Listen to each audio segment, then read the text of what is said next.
Dear friends, ഇന്നത്തെ video ഒരു give away അല്ല കേട്ടോ, ആരും തെറ്റിദ്ധരിക്കരുത്. കഴിഞ്ഞ 2 ദിവസമായി എനിക്ക് വളരെ കഠിനമായ പനിയിലാണ്. വരും പോകും ഈ ഒരു അവസ്ഥയിലാണ് നിൽക്കുന്നത്.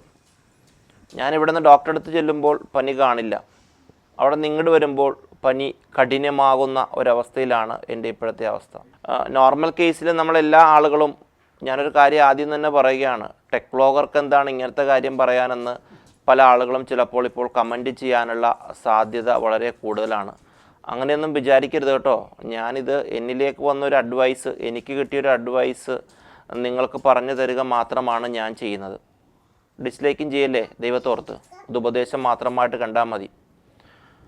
ഞാനങ്ങനെ സ്ഥിരമായിട്ട് പനി വരുന്ന കാരണം നമ്മളെല്ലാ ആളുകളും വീട്ടിൽ ചെയ്യുന്നത് പോലെ തന്നെ കുരുമുളകും തുളസിയും ഒക്കെ ഇട്ട് വെള്ളം തിളപ്പിച്ച് കുടിക്കുകയും ആവി കൊള്ളുകയൊക്കെ ചെയ്തു.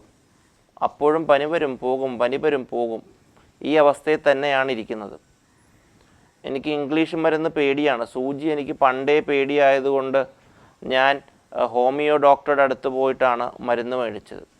എനിക്ക് പേടിയായിപ്പോയി, അയ്യോ പനി മാറുന്നില്ലല്ലോ, ഇനി വവ്വാല് കടിച്ച മാങ്ങ ചപ്പിയ ജ്യൂസ് കുടിച്ചിട്ടാണോ എന്നറിയില്ല, അതോ കൊതുക് സ്ഥിരം മണ്ണുകൊണ്ട് കടിക്കുന്നുണ്ട്, ഇനി കൊതുക് എന്തെങ്കിലും കൊണ്ടുവന്നാണോ എന്നറിയില്ല.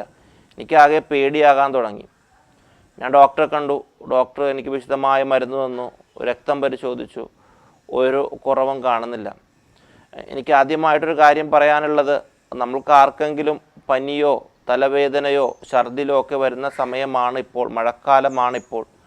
ഒരിക്കലും നമ്മളത് വെച്ചുകൊണ്ടിരിക്കാതെ ഡോക്ടറെ അടുത്ത് പോയി കണ്ട് യഥാവിധി പ്രതിവിധി ഉടനെ തന്നെ നമ്മൾ നേടണം. അല്ലെങ്കിൽ ഇപ്പോഴത്തെ പനി അറിയാലോ, ഏത് പനിയാണ് എന്ത് പനിയാണ് ഏത് പേരിലാണെന്ന് ഒരിക്കലും നമുക്ക് പ്രവചിക്കാൻ പറ്റാത്ത കാലഘട്ടത്തിലാണ് നമ്മളെല്ലാവരും കടന്നു പോകുന്നത്. ഞാനങ്ങനെ ഡോക്ടറെ അടുത്ത് പോയി വന്നു. 2 ദിവസമായിട്ടും ഭയങ്കര തലവേദന.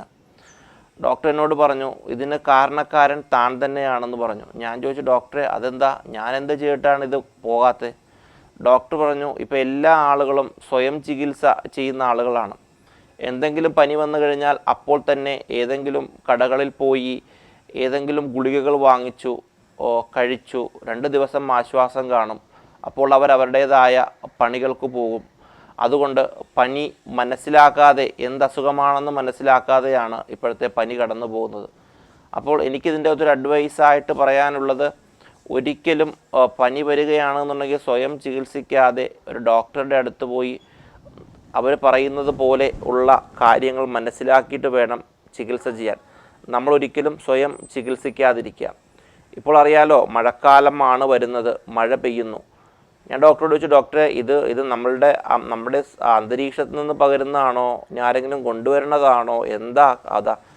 ഡോക്ടർ പറഞ്ഞു, ഇപ്പോഴത്തെ പനിയുടെ കാര്യമൊന്നും പറയാൻ പറ്റില്ലടോ, കാരണം നമ്മുടെ ചുറ്റുപാടുമുള്ള എന്താ പറയുക, കൊതുകുകളുടെ പ്രസരണം, കൊതുകുകൾ പ്രത്യുൽപാദനം നടത്തുന്നു. കൊതുകുകൾ പ്രത്യുൽപാദനം നടത്തുമ്പോൾ മുട്ടയിടുന്നു, മുട്ടയിട്ട് കഴിയുമ്പോൾ അത് വിരിയുന്നു, വിരിഞ്ഞ അപ്പം തന്നെ കൊതുക് വന്ന് നമ്മളെ കുത്തുന്ന സിറ്റുവേഷനാണ്. ഇതെന്ത് പനിയായിട്ടാണ് വരുന്നതെന്ന് അറിയില്ല. ഡോക്ടർ പറഞ്ഞു, നമ്മുടെ വീടുകളിലുള്ള മൺചട്ടിയോ ചെടിച്ചട്ടിയോ ഇവിടെയെങ്കിൽ ഇച്ചിരി കൂടുതലാണ്. ഈ ചെടിയൊക്കെ ഉള്ളത് കാരണം, ചെടി വളത്തിലാണ്, ചെടി കാണാൻ കൊള്ളാം, പക്ഷേ ചെടിയുടെ ഉള്ളിൽ നിന്ന് ഈ ജലാംശങ്ങൾ കെട്ടിക്കിടക്കുന്നത് കാരണം അവിടെ കൊതുക് പ്രത്യുൽപാദനം നടത്തും. അപ്പോൾ മുട്ടയിടുമ്പോൾ അതിൽ നിന്ന് വിരിയും, പിന്നെ കൊതുക് വന്ന് കുത്തുകയാണ് ചെയ്യുന്നത്.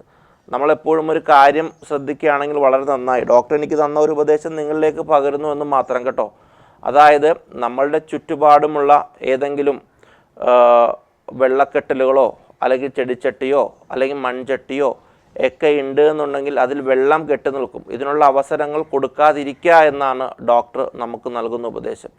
നമ്മൾ സാധാരണ കേസിൽ ഞാൻ തന്നെയുള്ള ആളുകൾ വളരെ പാരിസ്ഥിതികമായിട്ട് അന്തരീക്ഷം മലിനമാകണമെന്നുള്ള ഫേസ്ബുക്ക് പോസ്റ്റുകളൊക്കെ നമ്മുടെ ഫേസ്ബുക്കിൽ ഇടാറുണ്ട്. പക്ഷേ നമ്മുടെ വീട്ടിലും പരിസരത്തുമുള്ള കാര്യങ്ങളാണ് നമ്മൾ ആദ്യം ക്ലീൻ ചെയ്യേണ്ടത്. എന്നിട്ട് ശേഷം മാത്രം അത് മറ്റുള്ളവരുടെ പേജുകൾ ഷെയർ ചെയ്യുന്നത് നന്നായിരിക്കും.